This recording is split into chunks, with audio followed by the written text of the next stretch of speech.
Bismillahirrahmanirrahim. Assalamualaikum warahmatullahi wabarakatuh. Alhamdulillahirrahmanirrahim. Wabihi nasta'in wa ala umurid dunya waddin. Wassalatu wassalamu ala asrafil anbiya wal mursalin wa ala alihi wa sahbihi ajmain. Amma ba'du. Baik, apa kabar teman-teman semua ya? Kembali lagi ketemu dalam channel YouTube saya, Crypto Hunter. Mudah-mudahan teman-teman semua dalam keadaan sehat ya, dapat melaksanakan aktivitas muamalahnya dengan senang hati ya, karena kita tahu ada banyak faktor yang membuat kita senang hari ini dan dalam minggu-minggu ini ya. Mudah-mudahan selalu diberkahi oleh Allah Subhanahu wa taala. Amin.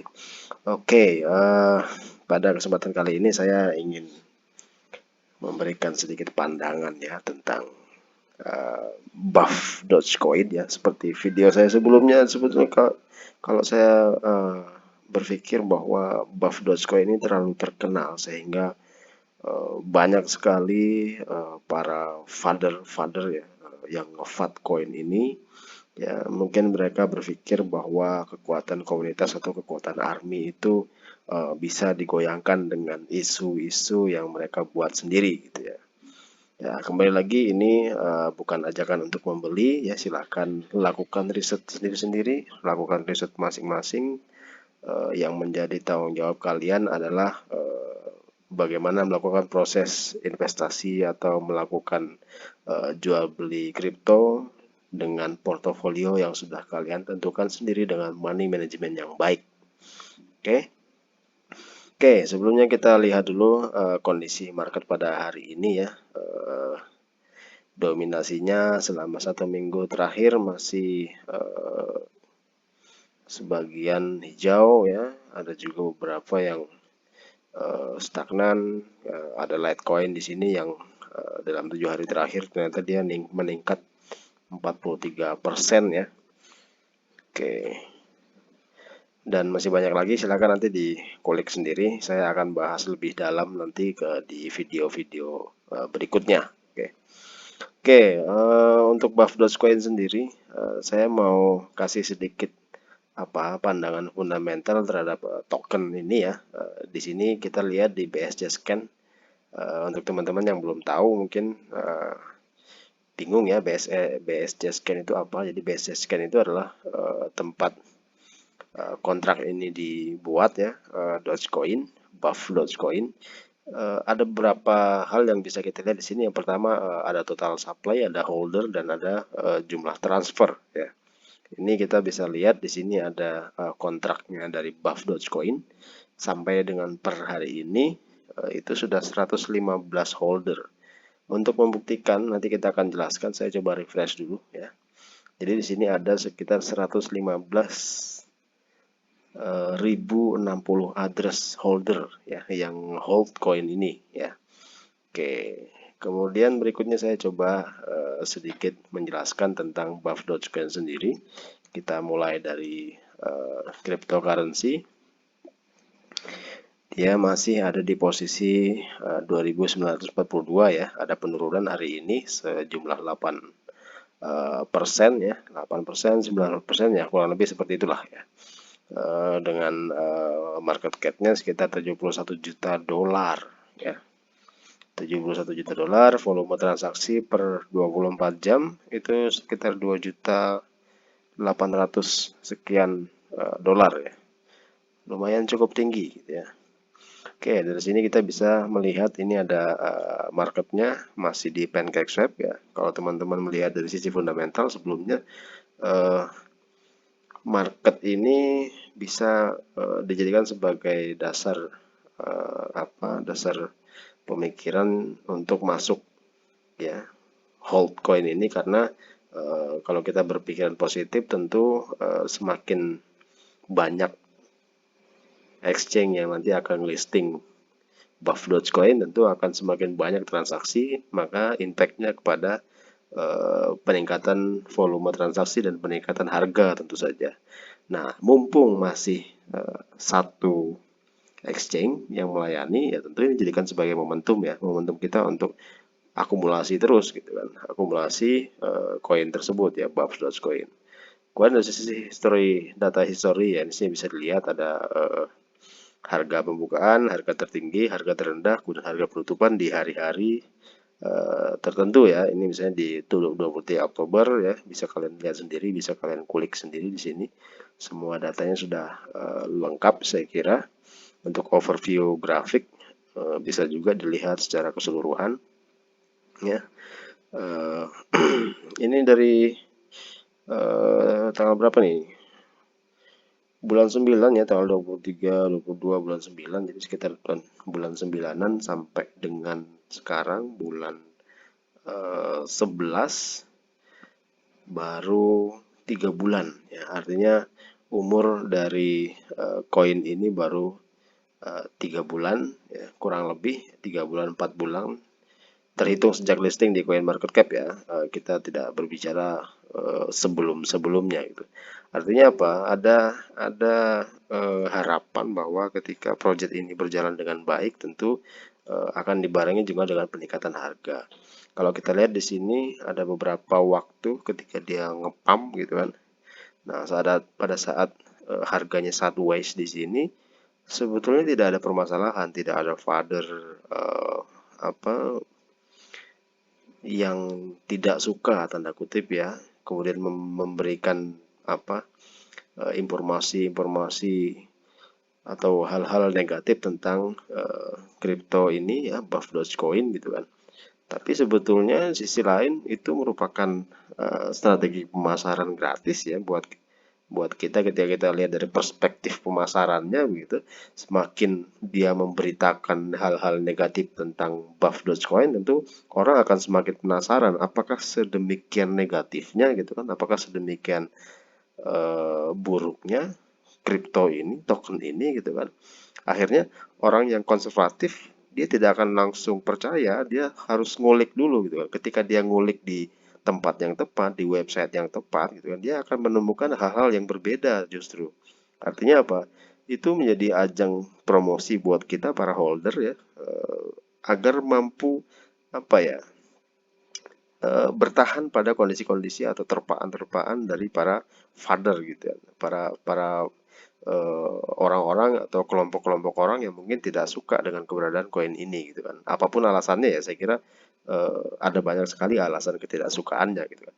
Tapi kita lihat dari sisi positifnya saja kan, kita selalu berusaha untuk apa berhusnuzon dengan apa yang dilakukan oleh orang-orang di sekitar kita gitu. Ketika dia sering membicarakan meskipun pada konotasi yang negatif ya, tentu orang akan semakin penasaran apa sih yang dia bicarakan, kemudian dia akan mencari tahu gitu kan ya. Setelah dicari tahu ya nggak buruk-buruk amat gitu kan, dilihat dari market cap-nya juga bagus, perspektifnya juga bagus gitu kan ya. Kalau kita lihat websitenya juga, Buff Dogecoin juga memberikan gambaran lah tentang kripto ini seperti apa gitu kan, roadmap-nya ya. Kemudian di sini kita bisa lihat tokenomiknya seperti apa gitu kan. Dia bisa berbicara banyak atau bisa berpikir lebih logis ketika melihat tokenomik ini ya. Ada program burn, dari burn yang pertama sampai dengan yang kesekian kalinya dengan melipat gandakan jumlah token yang di burn dari proses burn sebelumnya gitu kan.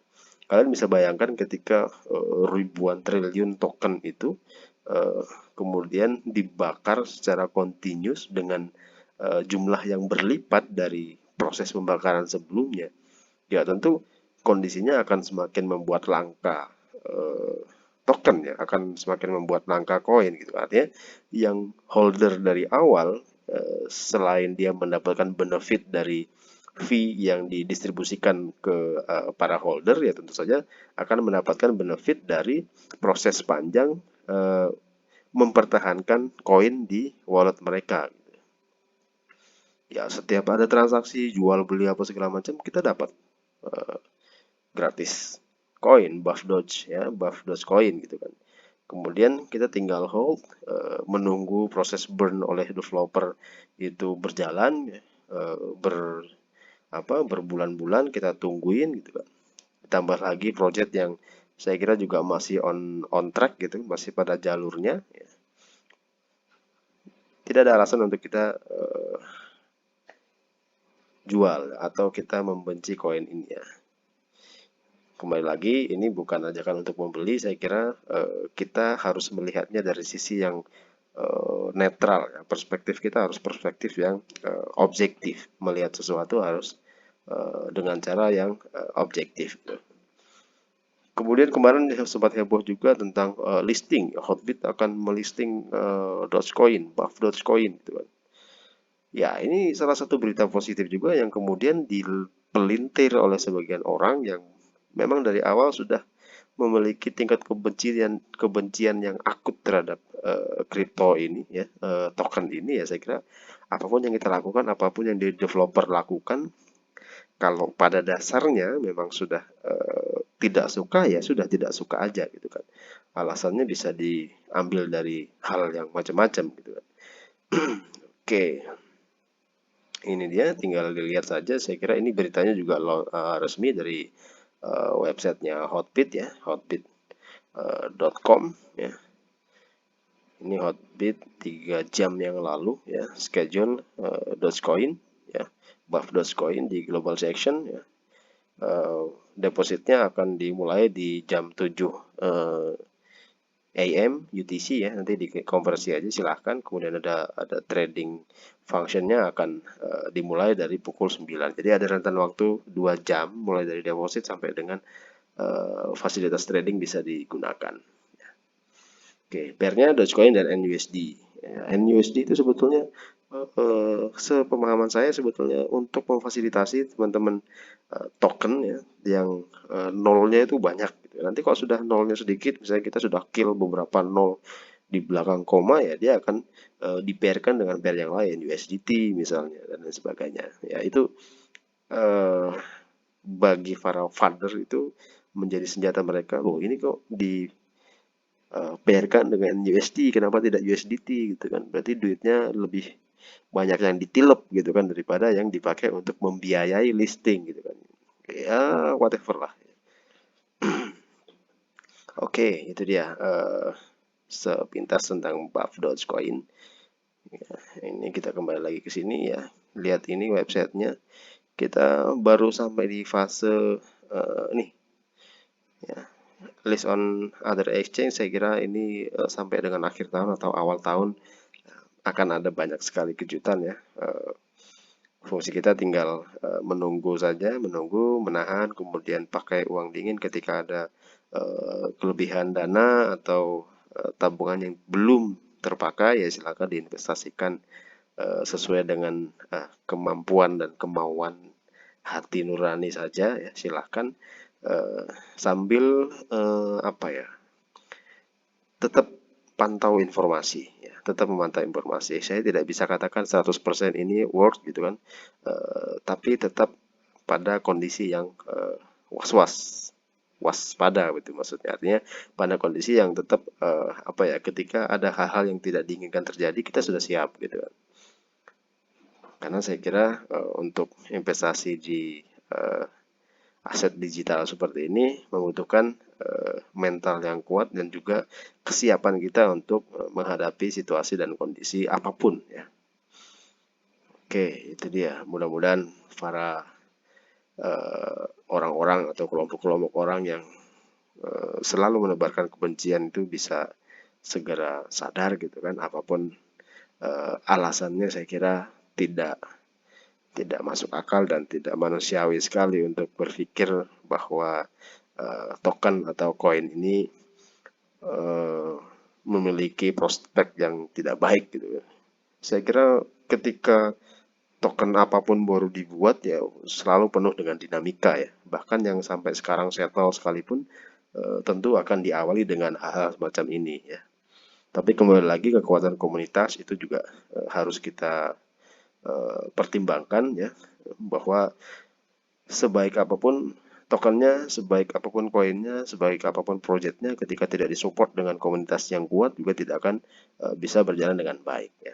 Buktinya apa? Buff Dogecoin saya katakan komunitasnya kuat. Lihat saja holdernya sampai dengan saat ini ya. Baru 3 bulan, 4 bulan, anggaplah 5 bulan berjalan itu sudah 115.000 lebih ya.